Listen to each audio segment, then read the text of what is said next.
Alô galera, tudo bem com vocês? Dando sequência às nossas aulas de microbiologia, hoje a nossa aula é sobre os procariontes.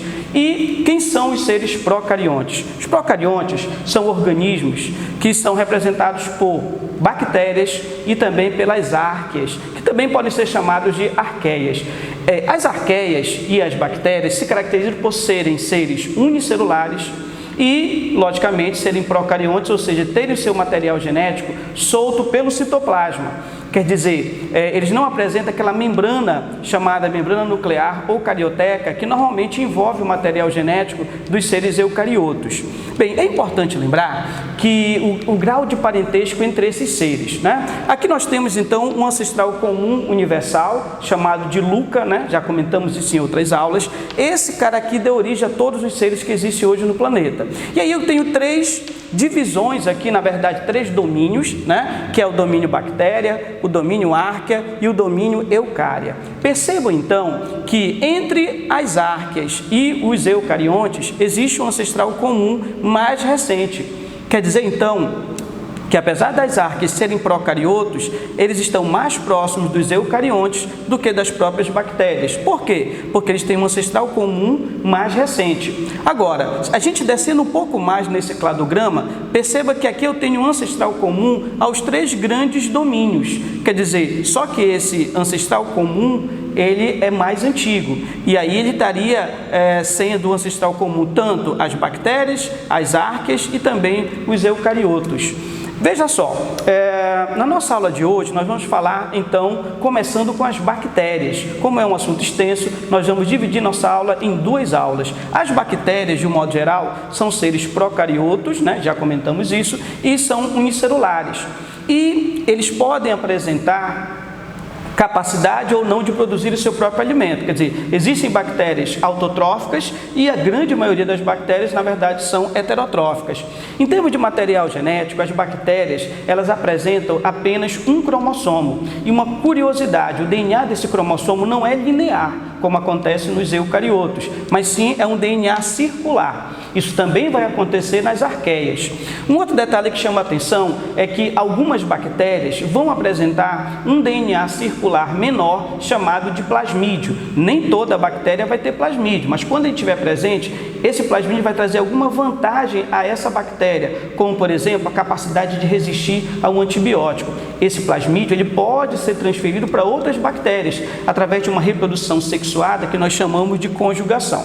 Tá? Bem, outra coisa interessante é que o DNA das bactérias não está associado a proteínas histonas, o que acontece nos eucariotos. Esse DNA ele está sozinho, né, puro. Como é a estrutura então de uma bactéria? A bactéria ela tem aquela estrutura básica de toda a célula, que é a membrana plasmática e o citoplasma. Logicamente não existe núcleo, né? Por quê? Porque na verdade não tem membrana nuclear. Então, no lugar do núcleo, eu vou encontrar um material genético solto no citoplasma, que a gente vai chamar então de nucleóide. Como você pode perceber, aqui você vê o material genético, que é o DNA, né, chamado nucleóide solto no citoplasma. Aqui você vê o citoplasma apresentando um único tipo de organela, que são os ribossomos, né?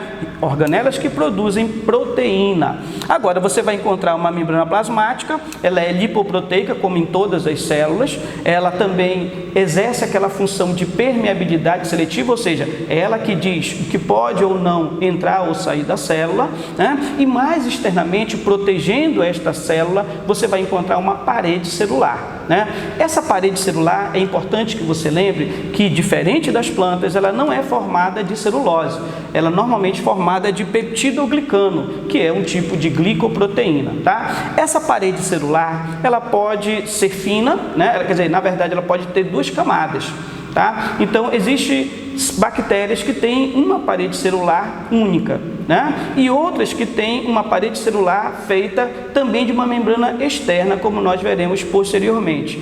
Essas bactérias que têm sua parede celular feita então de uma membrana externa, elas são chamadas de bactérias gram-negativas. Então veja, a parede celular ela é formada de peptidoglicano, né? Que é na verdade essa parede aqui, essa estrutura de marrom, né? E externamente de verde eu vou encontrar essa membrana externa.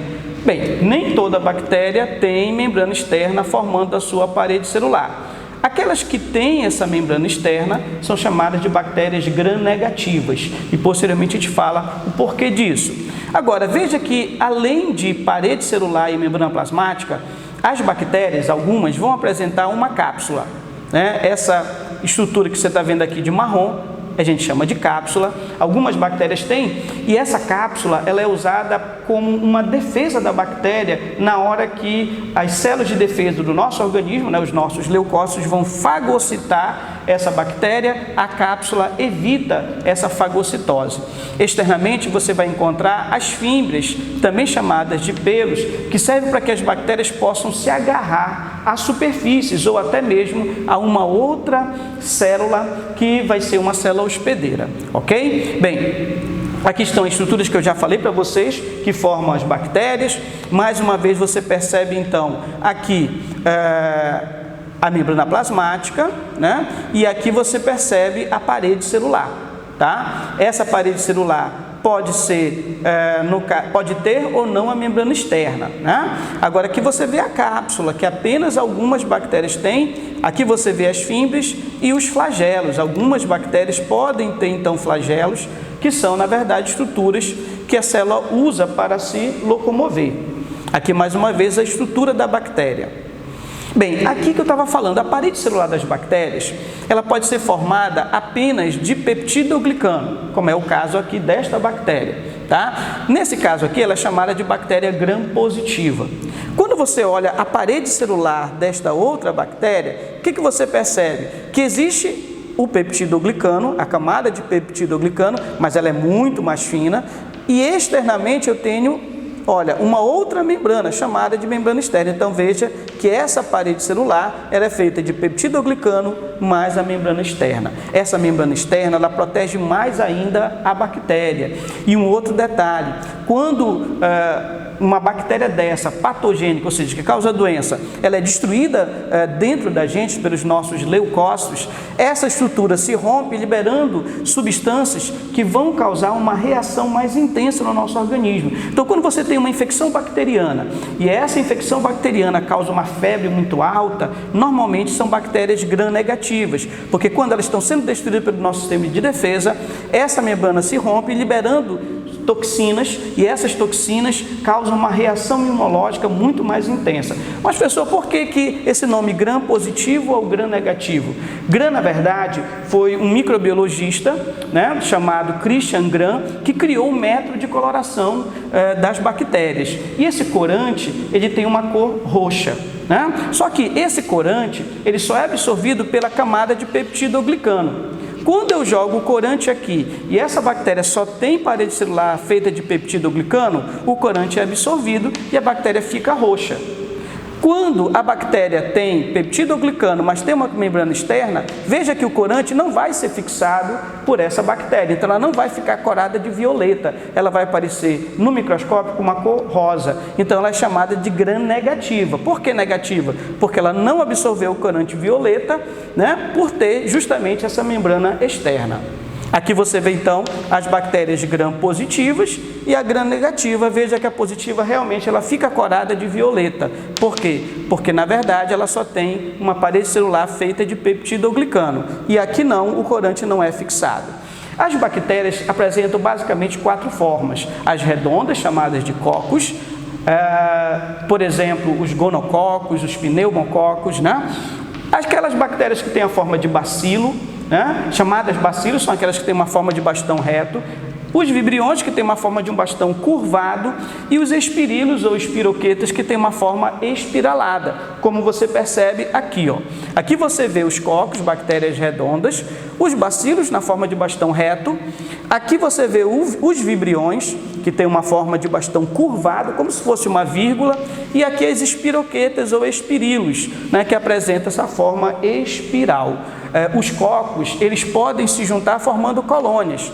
Diplococos, uma colônia de 2 cocos, tetracocos, 4 cocos, gonococos, né, que são 2 cocos com uma forma de grão de feijão ou rim. Mas o que mais chama a atenção, aqui, ó, os streptococos e os estafilococos. São colônias de bactérias que, no caso, streptococos, elas ficam enfileiradas, unidas em fileira. E os estafilococos são aquelas colônias de bactérias onde os cocos ficam agrupados, formando como se fosse um cacho, né? São os estafilococos. Streptococos e estafilococos são normalmente relacionados a algumas infecções, né? Os estafilococos, por exemplo, podem causar inflamação na garganta, né? Podem causar também conjuntivite, e os streptococos estão relacionados às vezes com pneumonia. Aqui você vê novamente as colônias de cocos, né? Os bacilos, veja como esses bacilos também estão formando uma colônia, né? Que nesse caso são chamados de streptobacilos, porque estão enfileirados, e aí as espiroquetas, são as formas básicas que as bactérias apresentam. Bem, e agora, para finalizar essa primeira aula, vamos falar sobre a fisiologia bacteriana, ou seja, como é que a bactéria ela funciona, como é que ela faz o seu metabolismo, porque as bactérias elas têm metabolismo próprio porque tem célula, diferente dos vírus que não têm metabolismo pelo fato de serem acelulares. Bem, primeiro, obtenção de nutrientes. Como nós comentamos lá no começo da nossa aula, as bactérias podem ser autotróficas ou heterotróficas, né? A maioria são heterotróficas, mas aquelas que produzem o seu próprio alimento fazem isso ou realizando fotossíntese, né? Ou realizando a quimiossíntese, né? As heterotróficas pegam esse alimento ou de hospedeiros, aquelas bactérias parasitas, ou através da decomposição da matéria orgânica, ou até mesmo realizando o mutualismo. Existem bactérias mutualistas, né, que vivem com animais e plantas, fazendo uma relação harmônica e interespecífica. Mas vamos falar agora sobre aquelas bactérias que fazem fotossíntese. Como você sabe, a fotossíntese é a produção de glicose usando a energia luminosa. Mas para que essa luz seja absorvida pela célula, qualquer célula, seja ela bactéria, alga ou planta, é necessário um pigmento especial. Então, aqui você vê, por exemplo, as sulfobactérias. Elas fazem uma fotossíntese que é exclusiva dela, chamada fotossíntese bacteriana. O que tem de novidade? Como você sabe, normalmente a fotossíntese é o quê? A reação de gás carbônico mais água. Mas veja que aqui a fotossíntese dessa bactéria é diferente. Em vez de água, ela usa um ácido chamado ácido sulfídrico ou gás sulfídrico. Daí o nome delas serem chamadas sulfobactérias. E na hora que elas fazem essa reação, além de glicose, elas não vão liberar o oxigênio, que normalmente a fotossíntese libera oxigênio, como você percebe aqui, ó, né? Por que não vão liberar oxigênio? Porque o oxigênio da fotossíntese vem da água. Como aqui eu não tenho água, em vez de oxigênio eu libero, né? A bactéria libera, no caso, enxofre. Por isso é uma bactéria especial, ela tem esse pigmento chamado bacterioclorofila, que é similar à clorofila, mas que é exclusiva dela. As cianobactérias são bactérias antigamente chamadas de algas azuis, hoje chamadas de cianobactérias, são aquelas que fazem fotossíntese tradicional, igual das algas e plantas, com gás carbônico e água, produzindo glicose e oxigênio, tá? E agora nós vamos então às bactérias quimiosintetizantes. São aquelas que produzem alimento, mas sem usar energia luminosa, mas sim energia química. Eles oxidam substâncias químicas, essa oxidação libera energia e essa energia é absorvida pela bactéria para que elas possam juntar gás carbônico e água, produzindo glicose. Bem, essa oxidação, ela pode ter ferro, né? A oxidação pode ser de uma substância que tenha ferro, enxofre ou nitrogênio, né? Aí pode ser nitro, sulfo ou ferrobactérias. Nesse caso aqui, a reação ela está usando uma substância que tem nitrogênio, né? Agora, obter nutriente é uma coisa, né? Agora, como esse nutriente é transformado em energia? Então, como é que a bactéria transforma a glicose em energia? Essa glicose ela pode ser vindo dela mesma, quando é uma bactéria autótrofa, ou de outro ser. Bem, a forma que nós temos de quebrar a glicose para gerar energia é fazer uma respiração celular, que pode ser aeróbica, quando usar oxigênio, ou anaeróbica, quando não precisar do oxigênio. Então, as bactérias, como é que elas fazem? A maioria das bactérias, elas são aeróbias, ou seja, usam o oxigênio para quebrar a glicose e liberar energia, né? ATP.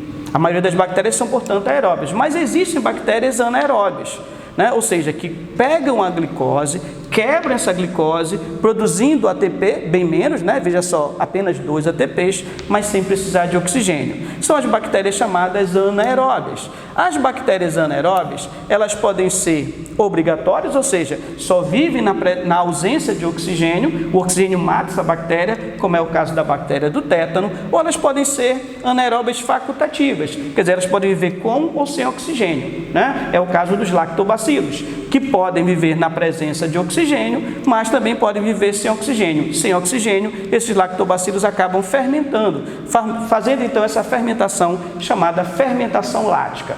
Ok, gente? Então, na próxima aula nós vamos finalizar esse assunto, que são as bactérias, falando sobre a sua reprodução e também falando das arqueias. Um abraço e até a próxima.